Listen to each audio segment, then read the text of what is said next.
Allez, c'est parti. Il est 11 heures. Écoutez, on va accueillir, nous avons le plaisir et l'honneur surtout d'avoir le docteur Boris Cyrulnik avec nous ce matin. Depuis quelque temps, on parle beaucoup, certains même s'égosillent avec la notion de résilience dans leur bouche. Mais j'aimerais écouter, entendre, réécouter, me réimprégner de la notion du concept de résilience vu par Boris Cyrulnik. Bonjour Boris Cyrulnik. Bonjour Monsieur Ngo, bonjour. Bonjour le public, bienvenue à vous.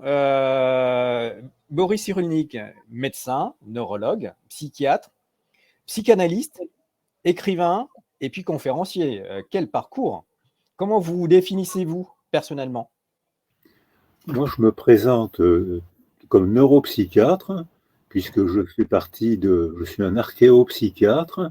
J'ai été diplômé interne avant 68, à l'époque où les deux disciplines n'étaient pas séparées. Donc, je suis un archéopsychiatre. J'ai été praticien.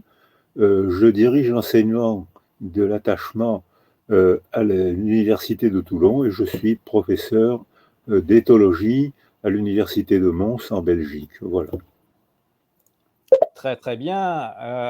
Avant d'attaquer de rentrer dans le vif du sujet avec vous, je vais soumettre un petit vote au public pour déjà sonder tâter le terrain, comme dirait l'autre, et puis surtout de sonder la météo de votre journée. Comment allez-vous aujourd'hui? Sur votre outil, sur le côté droit, vous avez accès au sondage. Et donc, le premier sondage, c'est comment vous vous sentez, vous, aujourd'hui. Alors, Boris Cyrulnik, qu'est-ce que la résilience au fond? Parce que la notion on a tous cette notion de Nietzsche, je crois, qui disait que ce qui ne nous tue pas nous rend plus forts. Est-ce que c'est vrai? Est-ce que c'est pas vrai? Quelle est votre opinion sur la résilience? Alors, je préfère votre question à celle de Nietzsche, parce que quand vous dites on est passé de la notion au concept de résilience, c'est exactement ça. Alors que quand Nietzsche dit tout ce qui ne tue pas rend plus fort, c'est parfois vrai et c'est souvent faux. Donc, je préfère votre question. Effectivement, quand on est clinicien, depuis la Seconde Guerre mondiale, Spitz et Anna Freud, la fille de papa, on constate que dans des enfants fracassés, Spitz et Anna Freud, dans les orphelinats de Londres, au moment des bombardements de Londres, avaient recueilli plusieurs centaines d'enfants orphelins dont les parents avaient été massacrés ou qui eux-mêmes avaient été pris sous les décombres des bombardements. C'était donc des enfants très altérés. Et elle avait constaté que, contrairement à ce qu'on pouvait prédire, dans certaines institutions, beaucoup d'enfants avaient repris un bon développement, alors que dans d'autres institutions, très peu d'enfants avaient repris un bon développement. Ça, c'était en 1945-1946. Donc la question commençait à se poser à ce moment-là, mais c'était une notion. C'est-à-dire que nous, cliniciens, eux, cliniciens, disaient, mais tous les enfants ne sont pas massacrés, alors que logiquement, ils devraient être massacrés. Ça, c'est une notion. Et puis, en 1980, est arrivée une psychologue américaine, Amy Werner, qui a dit, mais il y a une méthode pour répondre à cette notion. Pourquoi certains enfants s'en sortent et pas d'autres? Et ça, on a une méthode scientifique pour répondre à cette question. Et là, c'est devenu un concept. Et ça fait 40 ans que c'est un concept et que c'est un concept qui est intégratif, c'est-à-dire il est à la fois biologique, affectif, psychologique et socioculturel. Ce qui veut dire qu'on ne peut pas répondre tout seul à cette question et que donc, il faut faire une équipe pluridisciplinaire pour répondre à votre question. Et maintenant, on est passé de la notion. Nous, cliniciens, on a reniflé qu'il y avait un problème, mais les scientifiques, maintenant, aujourd'hui, précisent cette notion et l'ont transformée en concept qu'on appelle la résilience et dont la définition est bébête, tellement c'est évident, c'est logique. La résilience, ça définit la reprise d'un nouveau développement après un traumatisme. Il ne peut pas y avoir de définition plus simple, plus logique. Boris et Cyrulnik, je me permets une question. Oula, il y a beaucoup de micros ouverts. On a un Larsen. Boris Cyrulnik, une question. Est-ce que nous naissons résilients tous? Sommes-nous tous égaux face à notre propre résilience ou c'est quelque chose qui s'apprend, qui se développe? Eh bien, je vais repartir sur Papa Freud cette fois-ci. Et Papa Freud disait: je suis étonné par l'inégalité des traumatismes. Un même événement peut détruire l'un et faire sourire son voisin. Donc, il y a un mystère, et un traumatisme survenant dans la petite enfance a un effet durable délabrant, alors que le même événement survenant sur une personnalité constituée a beaucoup moins d'effets, peut-être beaucoup moins durable. Donc déjà, Freud dit, on peut reprendre un nouveau développement, mais l'impact qui détruit est différent selon notre âge, selon notre niveau de développement. Et il l'a pas dit, il a presque dit, et selon le contexte qui entoure le blessé. Si le blessé est soutenu, peut-être il y aura un processus de résilience.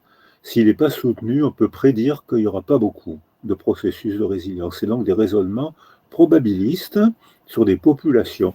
On peut dire dans cette population soutenue, il va y avoir beaucoup de processus de résilience, beaucoup vont s'en remettre, mais dans une autre population blessée et abandonnée, eh bien, il y en a très peu qui vont s'en remettre. Donc c'est des raisonnements populationnels que certains parmi nous aiment beaucoup, mais que d'autres n'aiment pas raisonner avec ces raisonnements populationnels, ils veulent la vérité, dites-moi où est la vérité. Et là, on est en difficulté épistémologique. Est-ce qu'on a une notion je repars dans l'autre sens. Cela revient à dire qu'il nous faut absolument connaître un traumatisme, une fracture, une période, une crise, pour pouvoir être confronté et travailler notre propre résilience? Voilà, c'est exactement ça. C'est-à-dire qu'on ne peut parler de résilience que s'il y a eu un traumatisme à surmonter. S'il n'y a pas eu de traumatisme à surmonter, ben, c'est un développement normal, c'est les épreuves inévitables de la vie, mais ce n'est pas un traumatisme. Il faut faire la distinction entre le traumatisme qui arrête la pensée, ou le corps, si c'est un traumatisme physique.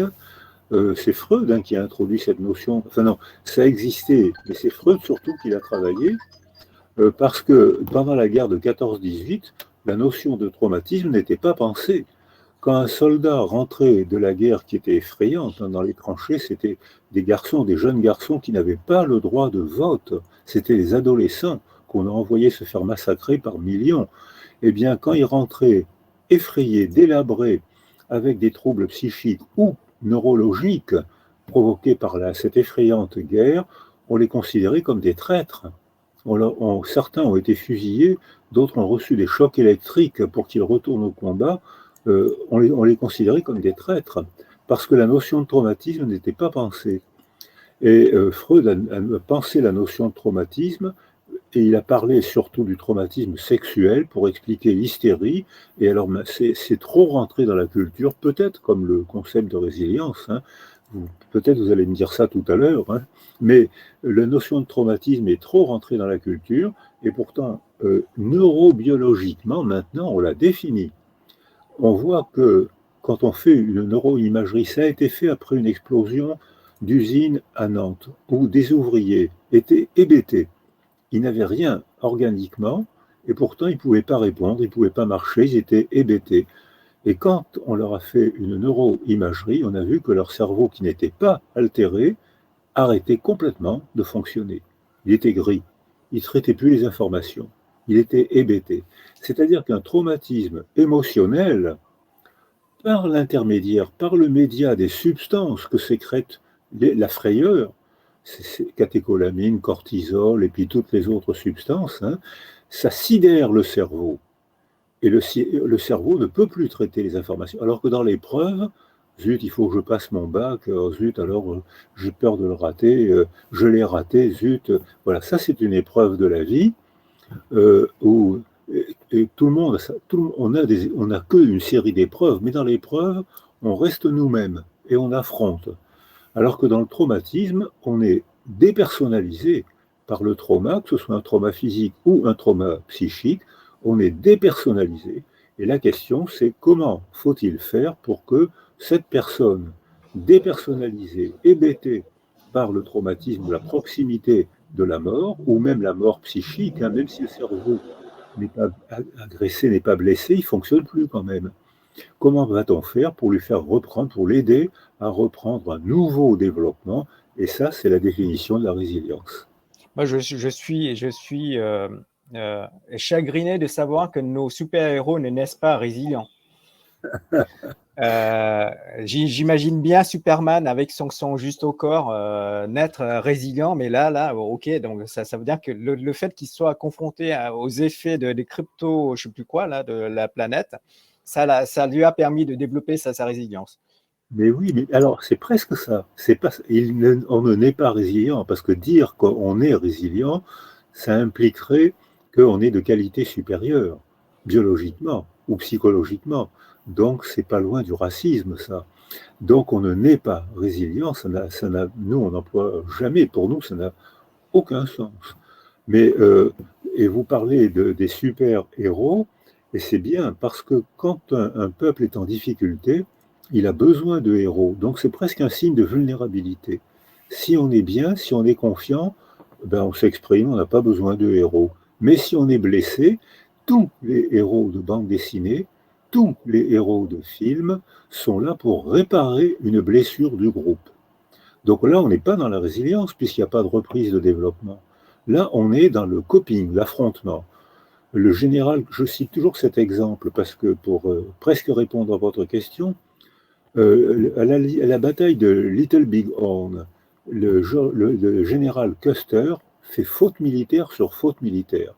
C'est un mauvais soldat, et les Américains, avec des mitrailleuses, avec des canons, avec des chevaux, des fusils, sont massacrés par des Indiens avec des arcs et des flèches. Donc c'est une défaite incroyable de l'armée américaine à cause des fautes répétées du général Custer. Donc ou bien on avoue que l'armée américaine est minable, ce qui n'est pas possible, ou bien on héroïse le général Custer.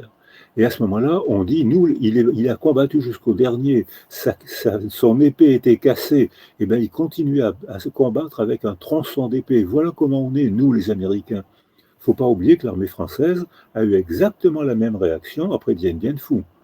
Après Dien Bien Phu, où les Vietnamiens avaient écrasé l'armée française, eh bien, on a cru sauver l'honneur en héroïsant une infirmière qui était sûrement une fille intéressante, intelligente, mais qui était une infirmière et qui a été héroïsée. Ça permettait de masquer la défaite de Dien Bien Phu.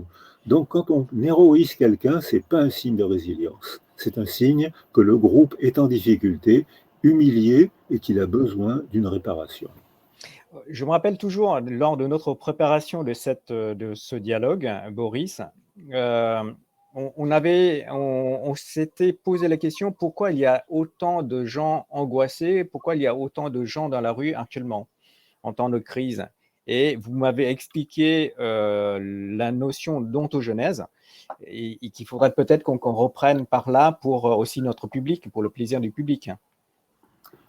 Alors, non, on avait effectivement parlé d'ontogenèse, qui est un mot qui vient de l'éthologie, où j'ai participé, j'ai traîné dans les milieux éthologiques pendant quelques décennies, et c'est très pratique pour faire des raisonnements logiques enchaînés dans une optique de résilience, c'est-à-dire un raisonnement évolutif, hein, puisque c'est un devenir, reprise d'un nouveau développement après un traumatisme.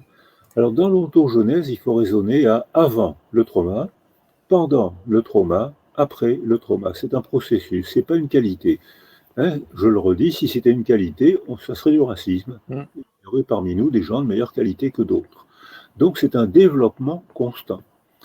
Avant le trauma, certains parmi nous ont acquis des facteurs de protection, c'est-à-dire une famille stable, un accès à la parole, parce que parler, c'est tricoter l'affection, c'est s'exprimer quand ça ne va pas ou quand je suis fâché, c'est poser des problèmes, et c'est surtout la parole, surtout une fonction bien plus affective qu'informative. Donc je tisse un lien en bavardant avec vous et avec les 3000 spectateurs. On dit spectateurs, hein, les Oui, auditeurs. les auditeurs, nos spectateurs, notre public chéri, voilà. Voilà. Donc, on tisse un lien en bavardant. Ça provoque des émotions, il y a un tour de parole, il y a un respect de l'autre. On tisse un lien en bavardant. Donc, certains parmi nous ont acquis des facteurs de protection. Ils savent parler, ils ont appris un métier, ils ont eu un diplôme plus ou moins grand, ils ont appris un métier qui leur convient plus ou moins, donc ils ont un logement plus ou moins correct. Donc, le virus, par exemple, le confinement, ne les a pas traumatisés parce que ils ont profité du confinement pour se reposer, pour se remettre à la guitare, et ils sortent du confinement sans traumatisme. Alors que, à l'inverse, ceux qui, avant le traumatisme, avaient acquis des facteurs de vulnérabilité développementale, c'est-à-dire famille instable, violence conjugale, violence développementale, violence sociale, la guerre, la précarité sociale, ceux-là ont acquis des facteurs de vulnérabilité. Ils n'ont pas eu de bons résultats scolaires, puisque maintenant, ce qui fait les nouvelles classes sociales, c'est le diplôme, c'est l'école maintenant. Avant, c'était la force physique ou le bien, la terre, l'argent, les armes. Maintenant, c'est le diplôme qui fait la nouvelle hiérarchie sociale. Eh bien, eux, à cause de leur contexte familial et social, ils n'ont pas acquis un diplôme fiable, ils ont un petit diplôme, un petit métier, mal payé, instable, mal considéré, donc ils ont un petit logement avec une hyperdensité, et au moment du confinement, ils ont écouté la télévision jusqu'à 1h du matin, pendant ils ont été épuisés, ils sortent du confinement, eux, ils sont traumatisés. Et pour eux, il faudra mettre en place un contexte pour déclencher un processus de résilience. Et là, on apprend à raisonner en termes de développement, en termes de construction progressive sous l'effet des pressions du milieu. Pourquoi parle-t-on beaucoup de résilience en ces temps agités? J'ai l'impression que tout le monde, depuis 18 mois maintenant, on voit fleurir partout cette notion de résilience. Qu'est-ce qui fait que ça, d'un seul coup, ça vous remet sur scène, même si vous êtes déjà très, très, très, très présent, en tout cas pour tous ceux qui vous connaissent et tous ceux qui ont fait des études sociologiques, scientifiques. Qu'est-ce qui fait que ça revient d'un seul coup en ces temps de crise, surtout de crise sanitaire? Alors, la résilience a été d'emblée très bien acceptée, parce qu'on en avait besoin. On avait besoin d'une théorie qui permette d'avoir des applications pratiques, parce que avant que ce concept entre dans la culture médicale ou psychologique, alors en médecine, on avait la notion de guérison ou de soins. Mais en psychologie, on avait un déterminisme abusif, hein. Je me rappelle avoir appris, quand je faisais ma formation, j'ai appris, il est devenu obsessionnel parce que sa mère, à l'âge de 18 mois, l'a mis sur le pot trop violemment. J'ai appris ça. J'ai appris ça. Donc il y avait un déterminisme qui ne convenait pas à la plupart des praticiens. Ils disaient, j'ai du mal à comprendre qu'on puisse devenir obsessionnel parce que notre mère nous a mis violemment sur le pot quand j'étais bébé. C'est la fracture orale, on va dire ça comme ça. Alors, oui, non, c'était des explications abusives. Il faut trouver la cause. Je fais partie d'une génération où on avait trouvé la cause de la schizophrénie, ce qui est impensable. Je me rappelle une publication, c'était la taraxéine. Alors, monsieur Ngo, vous venez de naître, alors vous ne savez pas ce que c'est que la Bah taraxéine. non, j'ai pas appris ça lors de mes études de médecine. Eh ben Je voilà. l'apprends aujourd'hui. La taraxéine, c'était la tache rose qu'on devait retrouver. C'était un acide aminé qui faisait une tache rose qu'on devait retrouver dans l'urine des schizophrènes. Mon œil. Mais n'empêche que on apprenait ça. Il fallait qu'on trouve la cause. C'était donc une cause abusivement organique à laquelle s'opposait une cause abusivement psychologique. Et dans les théories de la résilience, c'est des théories écosystémiques, on intègre des données génétiques, biologiques, affectives, psychologiques, socioculturelles. Donc dans tous les groupes auxquels j'ai participé ou que j'ai organisé, on était 8, 10, 15 autour de la table, chacun expliquait ce qu'il avait compris de la condition humaine. Chacun avait sa part de vérité, personne n'avait toute la vérité. Et donc c'était une attitude pluridisciplinaire qui était critiquée il y a 40 ans et qui est recommandée aujourd'hui par le CNRS, l'INSERM et l'ANR, l'Agence nationale pour la recherche, alors qu'il y a 40 ans c'était très critiqué. Le concept de résilience est rentré très vite dans la culture parce qu'on en avait besoin. Donc il a crispé des gens qui ont été crispés par ce succès rapide. Et il y a eu aussi des contresens parce que les praticiens, sans très facilement, très rapidement, découvrent la définition. Les journalistes font souvent d'excellents résumés de la résilience. Et dans des articles très simples, on peut apprendre, ou en tout cas connaître la définition. Mais il y a beaucoup de gens qui sont ou bien enthousiastes pour la résilience, ça va tout régler, votre copain Nietzsche, hein, tout ce qui ne tue pas rend plus fort, ça va, voilà une formule simple, ou bien au contraire, la résilience c'est le diable, ça veut rien dire. Alors que les praticiens, eux, sur le terrain, donc c'est une connaissance de praticien, c'est pas une connaissance abstraite. Ça pose des problèmes philosophiques exactement les mêmes que Darwin. Darwin, en 1859, travaille le concept d'évolution.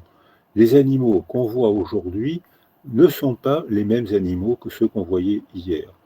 Et, vous savez, le scandale philosophique et religieux qu'a provoqué une phrase comme ça. Eh bien, avec la résilience, on provoque un autre scandale. Ce qu'on est aujourd'hui, même délabré, n'est pas forcément ce qu'on sera demain. Parce qu'il faut s'entraîner à raisonner en termes évolutifs, mais on doit, pour répondre à cette question, chercher les facteurs de protection ou les facteurs de vulnérabilité acquis avant le traumatisme, analyser la structure du traumatisme. On pardonne plus facilement à un traumatisme naturel, inondation, incendie, alors qu'on est très traumatisé par un traumatisme culturel, guerre, viol, précarité sociale. Et puis ensuite, on peut mettre en place, autour du patient, on peut mettre en place des facteurs qui vont lui permettre de déclencher un processus de résilience. C'est donc un mode de raisonnement nouveau qui est très clair pour les praticiens et qui pose des problèmes pour d'autres personnes. La seule notion de coloration des urines que j'ai apprise pendant mes études de médecine, c'était le dépistage de la porphyrie. Oui, c'est vrai, oui. Mais là, c'est pertinent. Et effectivement, il y a le roi anglais, je crois que c'est Jacques II, je ne garantis pas, hein, mais il y a eu un très beau film sur, effectivement, les troubles gastriques et psychiques provoqués par la porphyrie. Mais il y avait la taraxéine aussi en même temps, parce que certains pensaient que la schizophrénie était biologique, d'autres donc pensaient que la schizophrénie n'était que psychologique, et maintenant on sait que les deux sont faux. Dans une population en paix, il y a toujours 1% de la population qui a un processus schizophrénique, mais dans un pays en guerre, c'est 3, 4, 5, parfois 6% de la population. Donc même s'il y avait un facteur génétique, ça n'exclurait pas le facteur environnemental et culturel. D'où la notion de santé globale, parce qu'on n'est pas uniquement que sur des organes ou que sur des pathologies bien identifiées, et encore que on en a brûlé quelques sorcières qu'on jugeait sorcières à l'époque. J'ai une question. Est-ce que la même personne, par exemple, je prends mon cas, je connais un traumatisme, je réagis, je travaille ma résilience. Ça m'a permis de rebondir en post-traumatique. Et là, au cours de la vie, je rencontre un autre traumatisme ou une autre crise. Est-ce que je réagirai, je serai armé pour répondre de façon efficiente, efficace à ce nouveau traumatisme, ou c'est encore un autre process de résilience qui se met en place? Alors voilà, c'est comme ça qu'on se pose la question en termes évolutifs. j'ai un trauma, j'ai un deuxième trauma. Alors, en termes, ce qu'on trouve dans la littérature, c'est est-ce qu'un premier trauma vulnérabilise ou est-ce qu'au contraire, un premier trauma aguerrit, hein, votre copain Nietzsche, hein, tout ce qui ne tue pas rend plus fort. Alors ça, c'est une notion, mais l'étude scientifique, elle est un peu différente. Il y a une méthode scientifique. Alors par exemple, il y a un tremblement de terre, il y a l'éruption du Vésuve. Et la lave brûle un village et des gens qui ne sont pas partis assez vite. Et donc la population est traumatisée parce qu'ils sont endeuillés ou parce qu'ils sont ruinés ou parce qu'ils ont eux-mêmes été blessés ou choqués. Et puis les psychologues italiens ont fait 3 populations. Première population, débrouillez-vous. Deuxième population, on va tout faire pour vous. Troisième population, vous allez nous aider à voler au secours des blessés. Et les Italiens, surtout à Naples, sont comme ça, ils reconstruisent des maisons là où la lave est passée. Ils sont d'un optimisme assez stupéfiant. C'est un pays merveilleux, hein, mais ils reconstruisent. Et quelques années après, nouvelle éruption, la lave passe à peu près au même endroit. Il y a encore des ruines, il y a encore des morts, mais les psychologues italiens font là les études en fonction du secours qu'on a apporté au moment du premier trauma. Et ils constatent que les gens qui ont été abandonnés ont énormément de syndromes psychotraumatiques et ceux-là ont été vulnérabilisés. Ils ont été blessés dans le réel par le volcan et ils ont été vulnérabilisés parce que personne ne leur a tendu la main. Ils ont été seuls à affronter la souffrance. Dans la deuxième population, on va tout faire pour vous. Vous êtes blessé, donc vous êtes faible, donc on va tout faire pour vous. Quand la deuxième éruption est apparue, il y a eu presque autant de syndromes psychotraumatiques que dans la population abandonnée. Un peu moins, mais pas beaucoup moins. En revanche, dans la troisième population, prenez une pelle, aidez-nous, faites quelque chose, participez, on va vous aider, on va vous entourer, mais vous aussi vous allez participer. Et là, la deuxième éruption n'a pas provoqué de syndrome psychotraumatique. C'est-à-dire que selon l'entourage de la première éruption, on a vulnérabilisé une partie de la population ou au contraire, on l'a renforcée. Donc on ne peut pas dire on est renforcé ou on est vulnérabilisé par un traumatisme, tout dépend de l'entourage qui imprègne dans notre mémoire. On m'a aidé, je vais surmonter, ou au contraire, on m'a abandonné, ou au contraire, on m'a considéré comme un débile profond en faisant tout à ma place, et je suis minable, et là, on est vulnérabilisé. Voilà un raisonnement ontogénétique.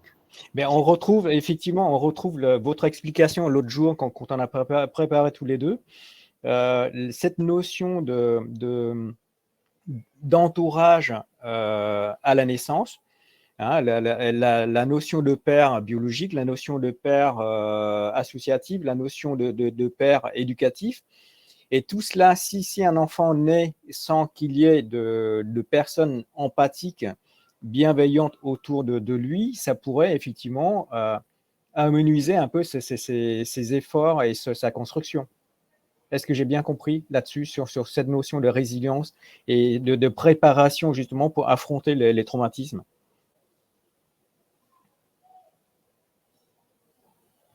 On a perdu Boris. Allô, allô?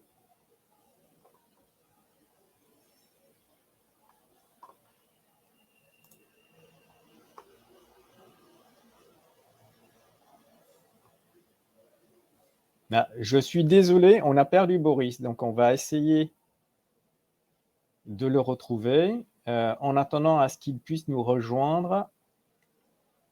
Ah, Emeline?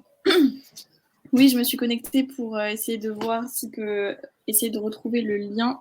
Il a sûrement perdu la connexion Internet, je pense. Oui, il a perdu la connexion Internet, oui. Je vais le rappeler, ne vous inquiétez pas. OK. Alors, en attendant, cher public, n'hésitez pas, hein, si vous avez des questions. Je vois que les questions arrivent au fur et à mesure. Il y a Vivian qui a posé 2 questions. Il y a Carole, il y a Safia et Alexandra. Ah, on retrouve Boris qui tente la reconnexion. Ça, c'est le plaisir du direct. Vous voyez, ça a quand même un peu plus de... Bon, bien sûr, il nous a promis de pousser une chansonnette à la Johnny Hallyday, mais faudrait, pour ses gages, il faudrait qu'on lui demande ça. Alors, est-ce qu'il arrive à se connecter? À la question d'aujourd'hui, au sondage, comment vous sentez-vous aujourd'hui? Eh bien, apparemment, vous allez très très bien à 27%, vous allez bien à 52%, coup-ci, coup-ça à 19%, pardon, et 2% ne se sentent pas bien. Eh bien, n'hésitez pas, si vous êtes suivi par votre médecin traitant ou si vous êtes suivi par le SIAMT, vous avez accès, bien sûr, à notre numéro de téléphone CRISUP 24/7 pour vous permettre de vous faire aider, notamment pour vous retrouver la bonne santé mentale. Oui, Boris. Vous me voyez? Oui. Ah, c'est encore un coup des complotistes qui nous ont déconnectés parce que vous étiez en train de parler de quelque chose qui les fâche, je crois. C'est ce que m'a dit la machine. Quelqu'un a cherché à se connecter. Alors, voilà, vous voyez, vous avez raison. Alors, où est-ce que... Alors, c'était la notion de l'entourage pour préparer justement à la résilience. On évoquait un enfant qui naît dans une famille monoparentale. Il n'a pas la même chance de préparatoire qu'un enfant qui est bien entouré par ses différents pères. Alors voilà, on va reprendre le mode de raisonnement ontogénétique évolutif que je vous ai proposé. Maintenant, les neurobiologistes ont dépoussiéré un vieux concept, l'épigenèse. L'épigenèse, j'en ai entendu parler quand j'étais à l'Institut de Psycho en 1962. Vous étiez jeune, monsieur Hugo, en 62. J'étais même pas né, je crois.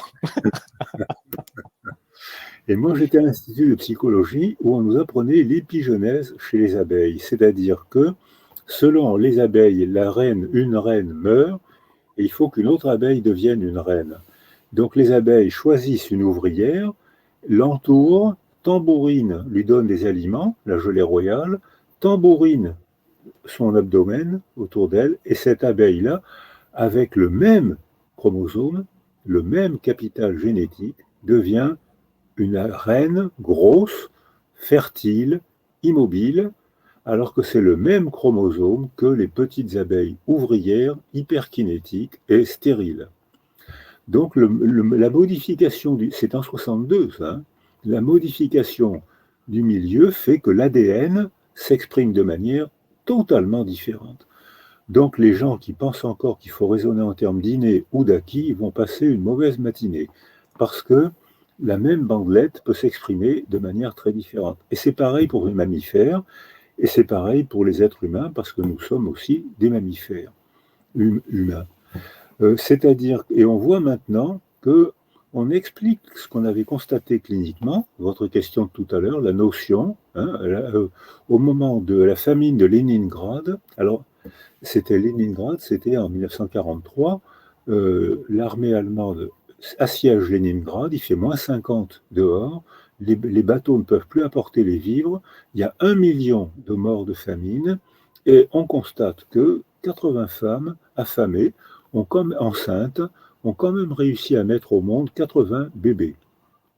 Tous, bien sûr, hypotrophiques, tous, alors que l'armée nazie s'est effondrée, eh bien, tous ces bébés ont repris quand même un développement, mais ce développement n'est pas bon. Ils apprennent mal à l'école, ils sont instables, ils sont hyperkinétiques, et à l'âge de 18 ans, ils deviennent tous diabétiques et hypertendus. C'est-à-dire que un traumatisme de la mère enceinte a modifié la sécrétion de ces neurohormones qui a franchi la barrière du placenta. Les bébés déglutissent le liquide place amniotique, bourrée de cortisol et de catécholamine qui altèrent ces neurones et notamment le circuit limbique. Les bébés arrivent au monde avec une altération cognitive due non pas à la mère, je souligne, due au malheur de la mère qui était la guerre et la famine. Donc ça c'est aussi, alors ça a été dépoussiéré récemment et maintenant on sait très bien, alors maintenant il y a des milliers de publications qui montrent que quand une femme enceinte est stressée, quelle que soit la cause de son stress, ça peut être son mari, au moment du confinement, 48 heures après, le 119 était submergé par les appels de violence conjugale. 48 heures après, parce que le confinement exacerbait des hommes plus que des femmes qui n'arrivaient pas à se contrôler et qui explosaient. Or, les bébés qui arrivent au monde dans ces conditions-là arrivent au monde altérés, je le redis volontairement, non pas par la mère, mais à cause du malheur de la mère. Si on entoure la mère, si on sécurise la mère, dès que la mère est sécurisée, elle devient sécurisante pour le bébé qu'elle porte. Et on a fait des électroencéphalogrammes, on voit que quand un adulte ou même un mammifère est malheureux, vit mal, il y a une avance au sommeil paradoxal, il y a une diminution, une chute des hormones de croissance et des hormones sexuelles. Dès que l'environnement est sécurisé, le sommeil paradoxal recule, reprend sa phase normale, la sécrétion des hormones de croissance se remet en place en 1 ou 2 nuits, et la sécrétion des hormones sexuelles aussi. Ça veut dire que dès qu'on sécurise le blessé, l'organisme se remet à bien fonctionner biologiquement, alors que la relation elle a été psychologique. On a sécurisé les gens blessés, sécurisés, ils ne sécrètent pas les mêmes neurohormones. Et le bébé a autour de lui tout ce qu'il faut, tout ce dont il a besoin pour se développer. Alors voilà le raisonnement de résilience, le raisonnement systémique, écosystémique. Beaucoup de gens adorent ce genre de raisonnement, j'en fais partie, et beaucoup de gens sont angoissés, irrités par ce genre de raisonnement. Mais alors, où est la vérité? C'est la faute de la mère? Eh bien non, c'est pas la faute de la mère. Mais c'est pourtant elle qui porte le bébé. Ben oui, mais si on entoure la mère, d'où les décisions qui ont été acceptées par le Sénat, les réformes qu'on a proposées et qui ont été acceptées par le Sénat, allonger le congé paternité, faire des maisons des 1000 jours pour entourer les femmes enceintes ou les jeunes mères, de façon à ce qu'on puisse les sécuriser par la vie quotidienne et dépister un trouble dès qu'il apparaît. Donc on a des retombées pratiques. Et pourtant, on a fait un raisonnement où l'environnement culturel modifiait la sécrétion des hormones de la mère et du bébé. Ça conforte la thèse en fait de l'environnement qui joue énormément sur l'aspect développement et puis sécurisation des circuits neuronaux. Mais bien sûr, bien sûr. Et maintenant, on explique pourquoi les soldats de Napoléon mesuraient 1,60 m. Ils ont mis l'Europe et même le Proche-Orient à feu et à sang. C'était les petits bonshommes d'1,60 m. Alors que maintenant, il y a des filles aujourd'hui de 1,85 m et elles mettent des talons hauts en plus. Et elles sont belles en plus. Ah là là, c'est un autre débat sur les talons, Boris Cyrulnik. Non, c'est un peu le même débat. C'est que l'environnement leur convient mieux, donc elles grandissent au mieux de leur capacité. À l'école, elles font des résultats de mieux en mieux. Et dans la société, elles prennent des places de mieux qu'elles assument de mieux en mieux. Donc c'est l'environnement, l'amélioration de notre culture qui les pousse. Qui fait que, voilà, c'est ça, qui fait que biologiquement, psychologiquement, intellectuellement et socialement, elles se développent mieux. Est-ce qu'il y a, justement, restons sur la notion de sexe, est-ce qu'il y a une différence entre les hommes et les femmes en termes de résilience? Alors ça dépend du trauma. Arrivé à l'adolescence, tous les adolescents ont un élagage synaptique, c'est-à-dire qu'un bébé, il est le cerveau d'un bébé, il est pas totipotent, mais comment on va dire, il est beaucoup potent. Je ne sais pas si on peut inventer un mot comme ça. Il peut partir dans plein de directions différentes selon la structure du milieu qui va tutoriser des développements. Et puis, arrivé à l'adolescence, contrairement à ce qu'on avait prévu, il y a un élagage synaptique, c'est-à-dire que le cerveau fonctionne mieux avec moins de circuits cérébraux. Il fonctionne à l'économie, parce qu'il est adapté au milieu, et les adolescents vont vite. Ils apprennent vite, ils se déplacent vite, parce que leur cerveau est adapté. Et donc, c'est l'élagage synaptique, la réduction des circuits neuronaux est une preuve de meilleur fonctionnement. Ce que les jeunes aujourd'hui ont complètement raté. Ils ont raté l'élagage avec 2 années scolaires perdues à cause du virus, à s'engourdir devant les écrans. Là, il y a 40% de jeunes qui dépriment actuellement et beaucoup ne vont pas raccrocher.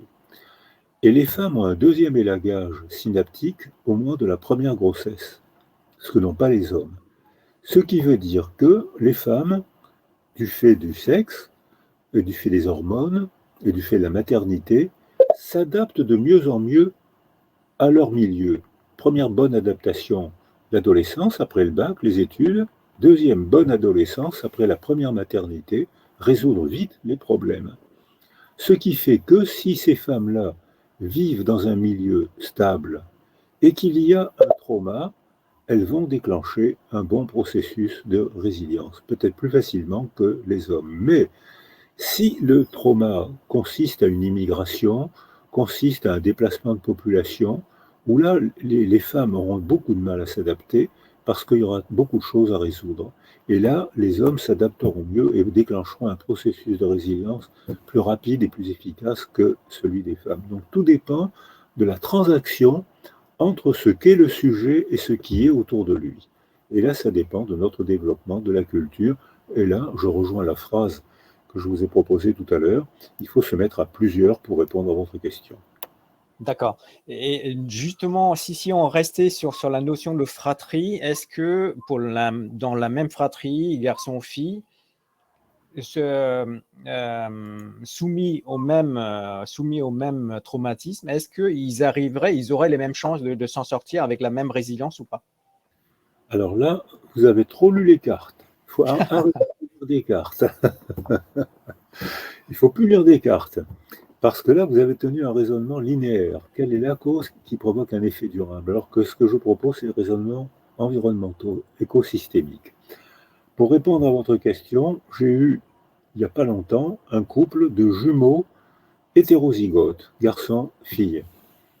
Et je parle avec eux. Le garçon me dit, on a eu une enfance merveilleuse. Ils sont nés en 70. On a eu une enfance merveilleuse. Nos parents passaient leur temps à boire des coups, fumer des joints et refaire le monde. Et nous, on était totalement libres. Je dormais où je voulais. J'allais pas à l'école. Mes parents ne m'ont jamais fait le moindre reproche. J'ai eu une enfance merveilleuse. Et la fille me dit, on a eu une enfance terrifiante. On était tout seuls. Nos parents s'occupaient jamais de nous. Ils pensaient qu'à eux. La fille demande à aller en pension où elle s'équilibre et elle reprend un bon développement, alors que le garçon, si on l'avait envoyé en pension, il aurait été malheureux, il aurait été prisonnier. Comment expliquer cette différence? Ils ont été portés par la même femme au même moment. Ils ont eu peut-être les mêmes interactions précoces avec pas assez de mère et pas assez de père parce qu'ils étaient en train de refaire le monde avec des joints. Donc, c'est que déjà la construction, l'ontogenèse, qui commence dans l'utérus, l'ontogenèse n'était déjà pas la même pour les garçons et pour les filles, puisque la séparation se fait dès le 14e jour, sous l'effet des hormones. Et que, arrivé au monde, l'ontogenèse n'était pas les mêmes, donc le même impact, mes parents n'étaient jamais là, a provoqué le bonheur du garçon et l'angoisse et le malheur de la fille. Et si vous ne me croyez pas, et si vous avez des frères et des sœurs, posez-leur cette question, ou dites-leur, tu te rappelles l'anniversaire de maman? Mais tu n'étais pas là. Mais si j'étais là, mais non, tu n'étais pas là. Et vous verrez, vous allez vous disputer. Donc parce que vous n'avez pas vécu dans le même monde, parce que vous n'avez pas la même manière d'interpréter les événements, et parce que peut-être aussi vos parents n'ont pas investi les enfants de la même manière. Le numéro 1 n'est pas investi de la même manière que le numéro 6 ou le numéro 8.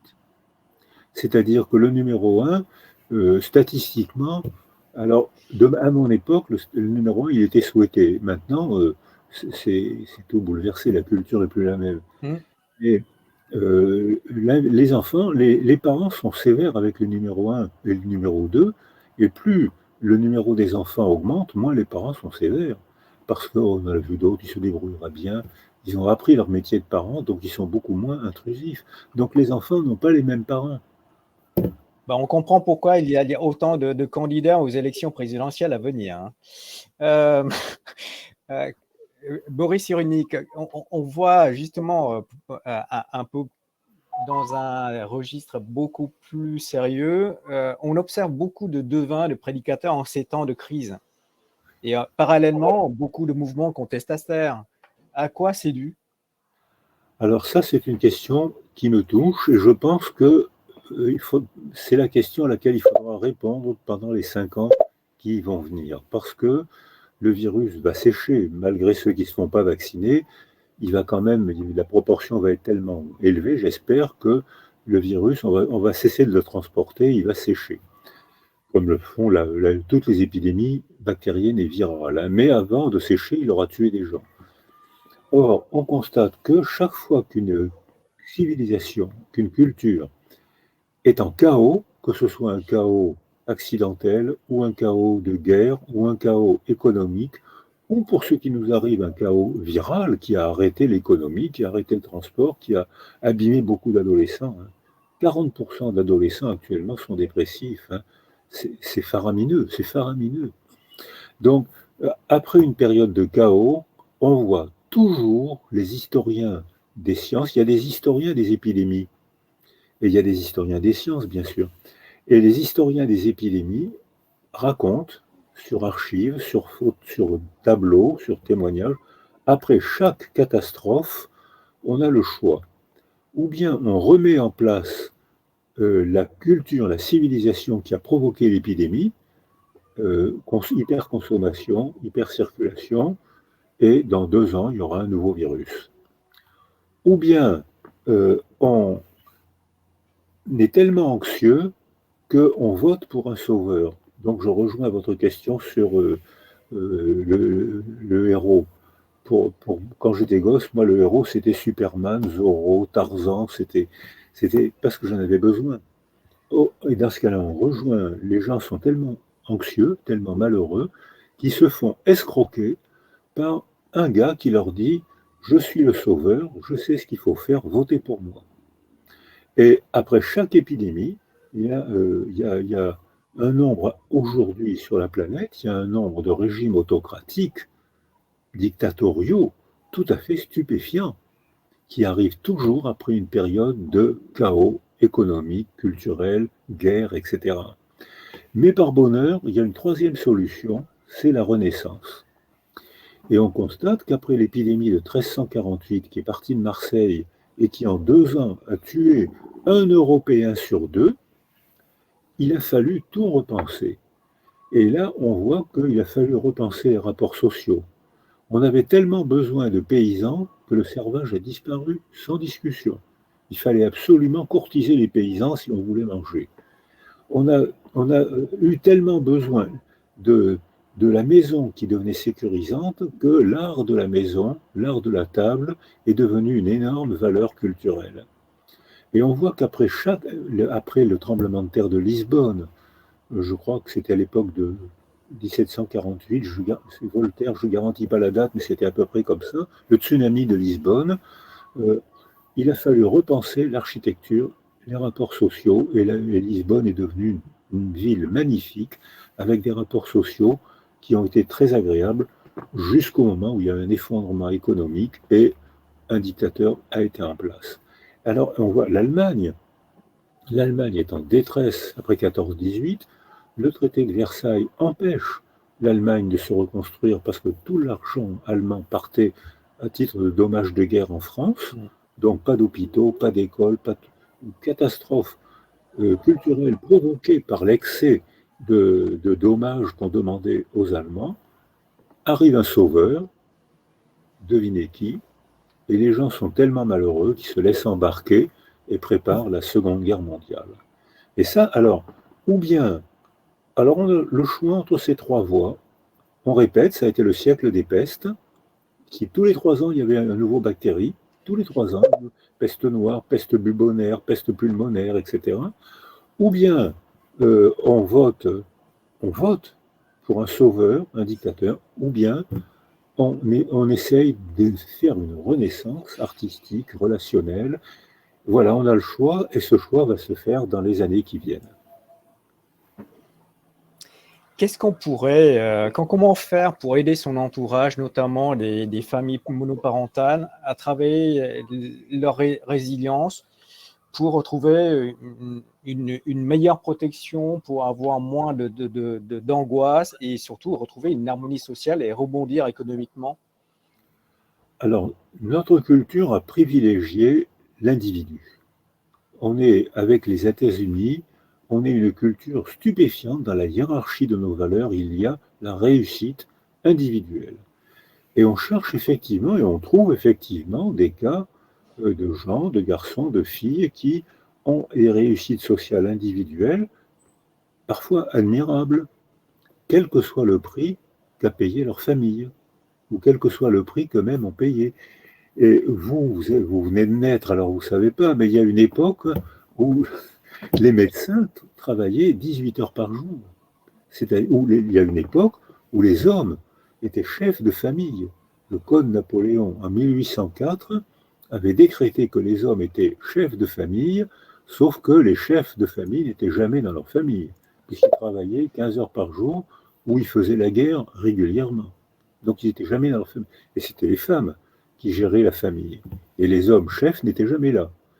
Donc ce modèle-là a duré presque 2 siècles. Et le père napoléonien, le père représentant de Napoléon dans la famille, a été assassiné en 1974 par les féministes, avec la loi sur la responsabilité parentale, et non plus le chef de famille. Ce qui est une logique, à cause de l'évolution, et puis même à cause, c'est une logique. Et ça change beaucoup, c'est que si on continue à valoriser le culte de l'individu, il va y avoir des réussites individuelles à un prix très cher payé. Le Japon illustre cette idée. Quand on fait les évaluations PISA, les évaluations scolaires internationales, les médailles d'or de tous les pays, c'est les filles asiatiques. Médailles d'or de tous les pays. Plus que les garçons, plus que tous les autres pays. Pourquoi? Je ne sais pas. Mais c'est ce que donnent les chiffres. Alors, on voit que les garçons, certains font des performances excellentes, et ceux qui ne font pas d'excellentes performances font ce que les Japonais appellent le hikikomori, où le garçon s'isole complètement. Ou bien il est vainqueur, comme les filles, qui se suicident de plus en plus, alors qu'elles font des performances intellectuelles et sociales impressionnantes, elles se suicident de plus en plus. C'est le seul pays, le seul continent au monde où les filles se suicident plus que les garçons, alors qu'elles font des performances intellectuelles et sociales extraordinaires. Et les garçons, ou bien ils font des performances comparables aux filles, même s'ils sont moins bons et moins nombreux, et ceux qui n'arrivent pas à faire de bonnes performances s'isolent, décrochent complètement. Mais à un point que je ne soupçonnais pas même. Ils se mettent dans une pièce, ils tirent les rideaux, ils restent seuls avec des écrans. Et leur mère leur apporte une gamelle de temps en temps. Et le même phénomène, j'ai été invité au Canada, le même phénomène apparaît au Canada, même s'il est moins net qu'au Japon, et j'ai bien l'impression que le phénomène commence à apparaître en France. Et après l'épidémie, pendant la pandémie, j'avais prédit que les garçons décrocheraient plus que les filles, puisque c'est ce qui se passe en temps habituel. Et on a allé à l'université de Mons, on a fait une enquête qui montre que les garçons et les filles ont décroché de manière égale. Mais le chiffre est insupportable. 40% des adolescents dépriment. C'est pas acceptable.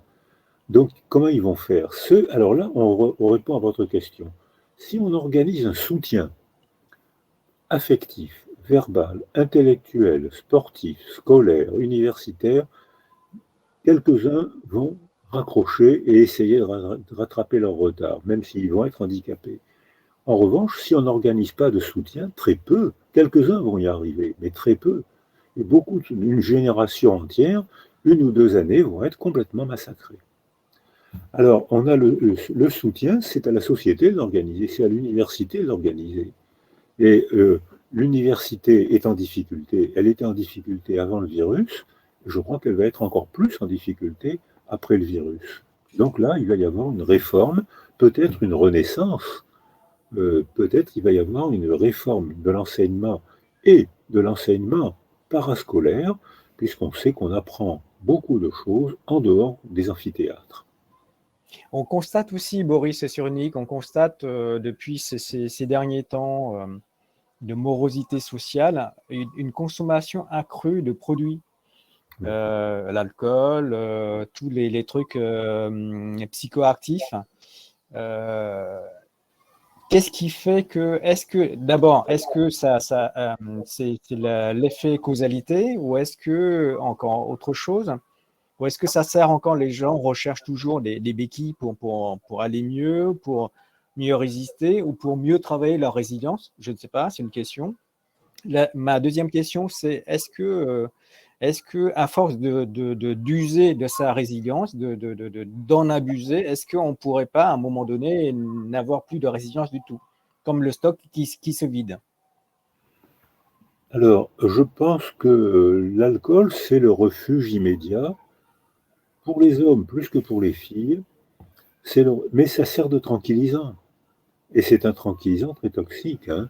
C'est un tranquillisant qui est plus toxique que les tranquillisants chimiques qui sont à peu près contrôlés, alors que c'est le tranquillisant alcoolique et a des effets secondaires, que vous savez, que vous connaissez mieux que moi, que tous les médecins, que tous les... Enfin, je suis en train de dire une banalité.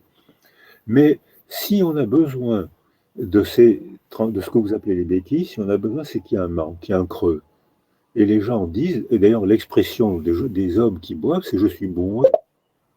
Pourquoi ils emploient cette métaphore « je suis bourré » ? C'est parce qu'il y avait un vide en eux qu'ils ont rempli avec l'alcool, le fait de tituber, le fait d'être tout le temps en train, ça les remplit.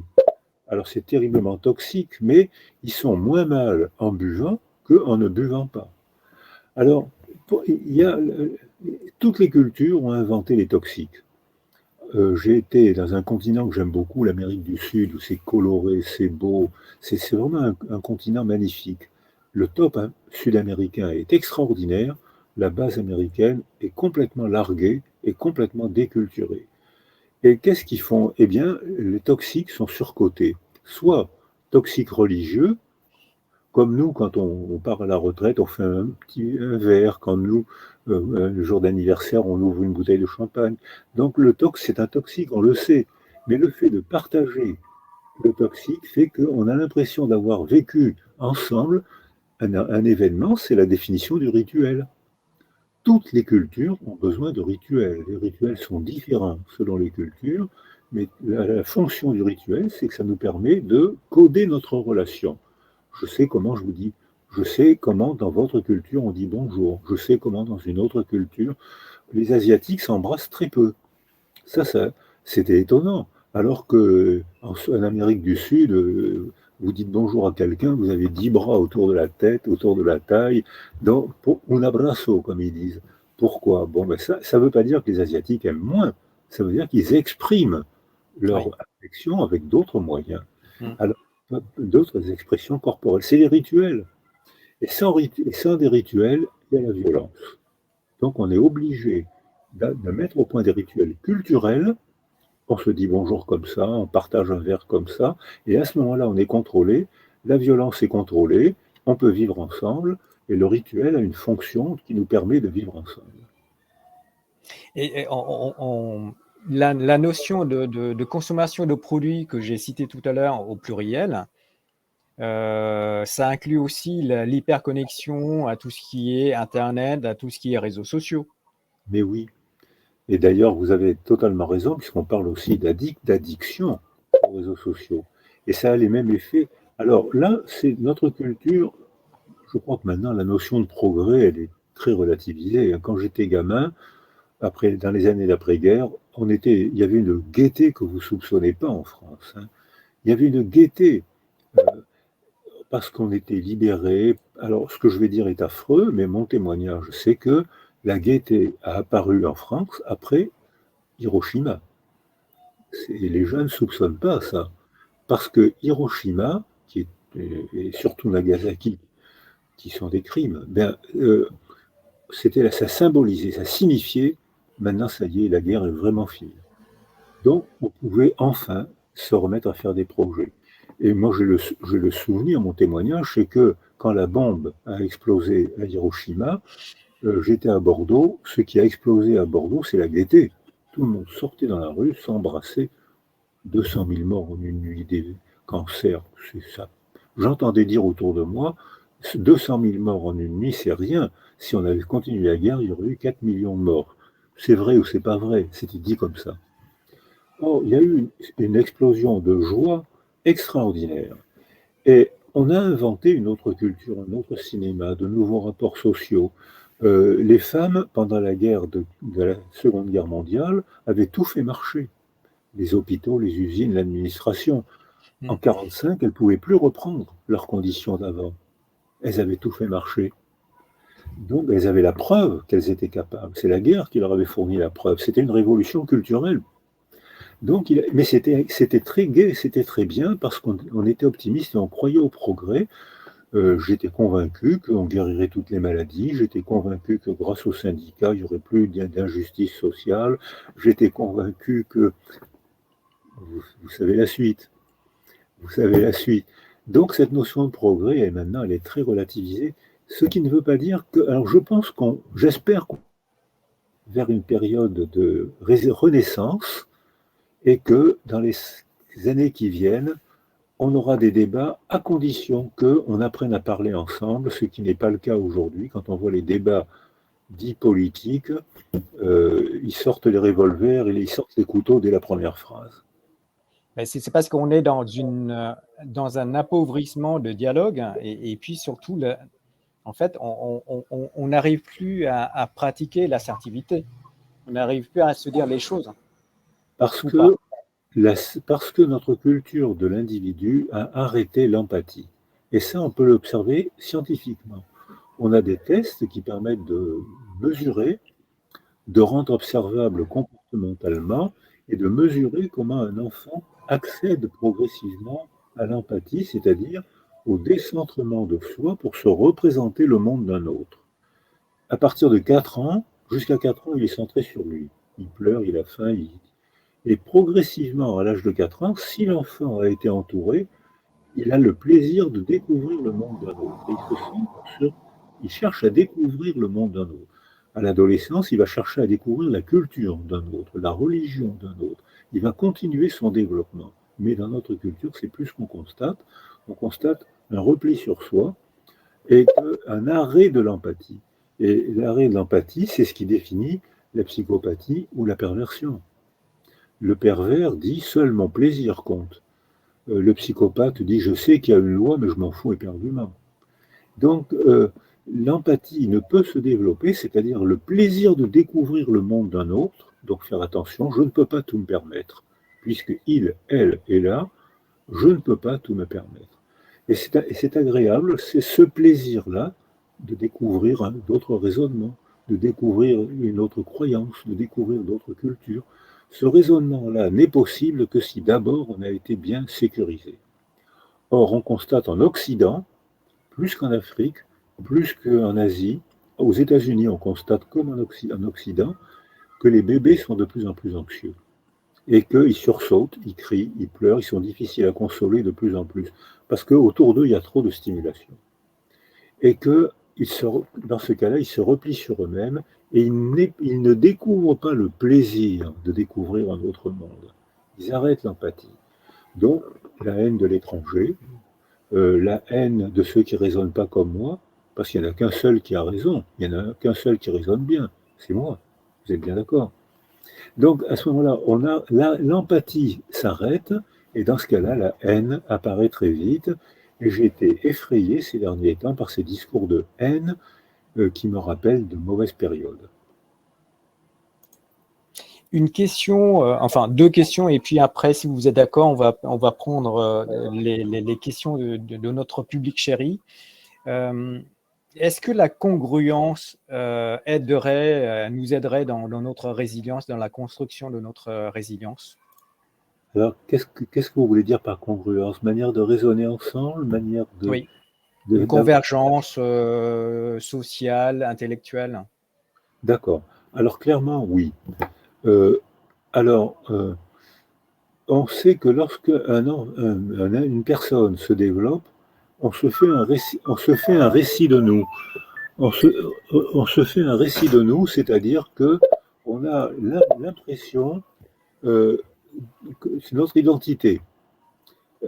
Et lorsque notre identité est congruente avec les récits collectifs, je suis dans ma famille, je suis chez moi, je suis dans ma culture, je peux m'exprimer, je sais qu'on va chercher à me comprendre. En revanche, quand il y a une discordance entre l'idée que je me fais de moi et l'idée que les autres se font de moi, alors là, je suis coupé en deux, je suis clivé, disent les psychanalystes, je suis coupé en deux, une partie de moi qui parle, qui travaille, qui rigole, qui paraît normale, et une autre partie qui souffre en secret, ou même qui déteste en secret. Et je suis clivé. Je m'adapte à une discordance entre l'idée que je me fais de moi et l'idée que vous vous faites de moi. Et on voit que c'est ce qui se passe beaucoup avec les migrants, c'est ce qui se passe beaucoup entre ce qu'on appelait avant les classes sociales. Quand il n'y a pas de communication, quand il n'y a pas de communication, on ne peut qu'imaginer l'autre. On ne peut que le fantasmer. Et alors là, tous les fantasmes sont possibles. Et si on est malheureux, on a des fantasmes persécutifs. Et là, les complotistes prennent la parole. Ma dernière question, docteur Cyrulnik, qu'est-ce que la résilience pourrait apporter à l'organisation d'une entreprise? Alors là, votre question me permet de répondre à une découverte récente. Quand j'ai entendu, là, j'ai été sollicité, il y a des livres qui sortent sur la résilience des entreprises et je reconnais qu'au début, j'étais réticent. Je me disais, tiens, ça va être comment faire travailler les gens plus vite, comment les exploiter un petit peu mieux. Et j'étais méfiant, j'étais pas très emballé. Et puis j'ai été, il y a une semaine ou deux, à Giverny, un endroit merveilleux, où il y avait des entrepreneurs qui se sont posés cette question. Et là, découverte, c'est que comme l'université est en difficulté, on voit que dans les entreprises, il y a des formations professionnelles de mieux en mieux, d'excellente qualité. Il y a des profs, et puis il y a des anciens ouvriers qui enseignent, qui tutorisent le développement des jeunes, comme ça se faisait. Alors, on apprend un métier, on apprend des rituels d'interaction, et on voit que beaucoup d'entreprises participent à la résilience. J'avais tort d'être méfiant. Je m'étais trompé. Je croyais que ça allait être comment exploiter plus d'ouvriers. Il n'y a plus d'ouvriers maintenant. comment, mais je réagis avec mes anciens réflexes. Et là, maintenant, on voit que Blanquer a été d'accord. Il a dit qu'il faut développer les formations latérales et il faut que dans les hôtels, dans l'industrie automobile, il y ait des CAP, les métiers professionnels soient développés, contrôlés et aidés par les universités.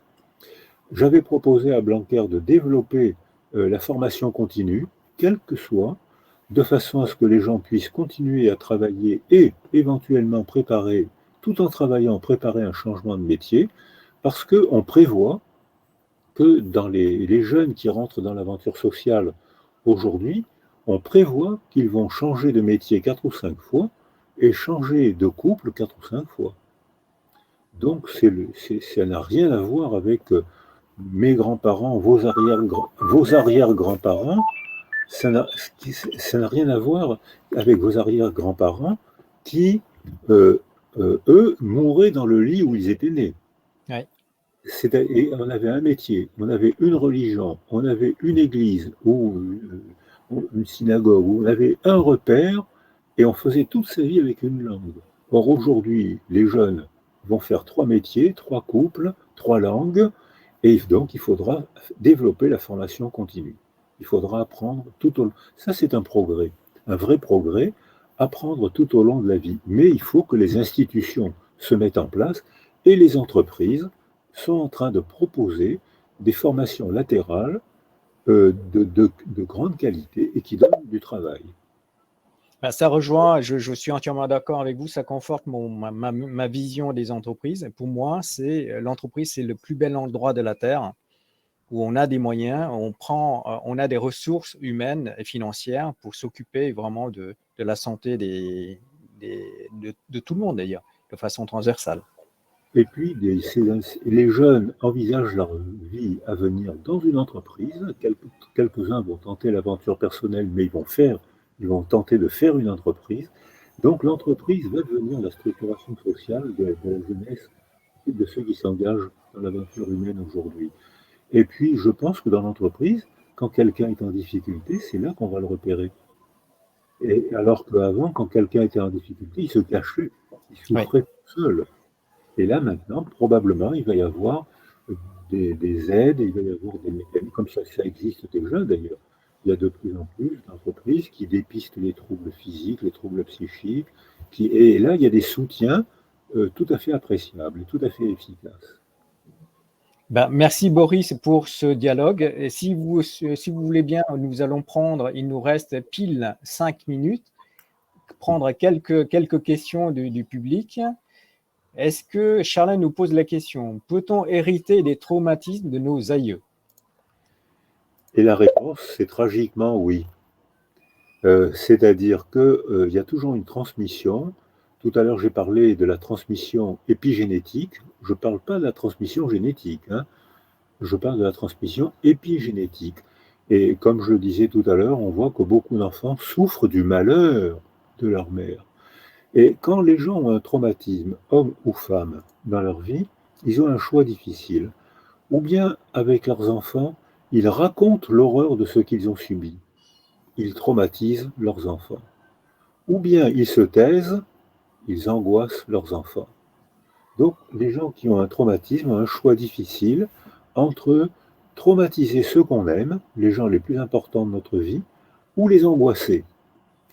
Sauf que si on développe la connaissance latérale, le cinéma, la littérature, le roman, les essais psychologiques, si on développe les connaissances latérales, comme je le faisais quand j'étais praticien, j'ai été stupéfait par le nombre d'incestes.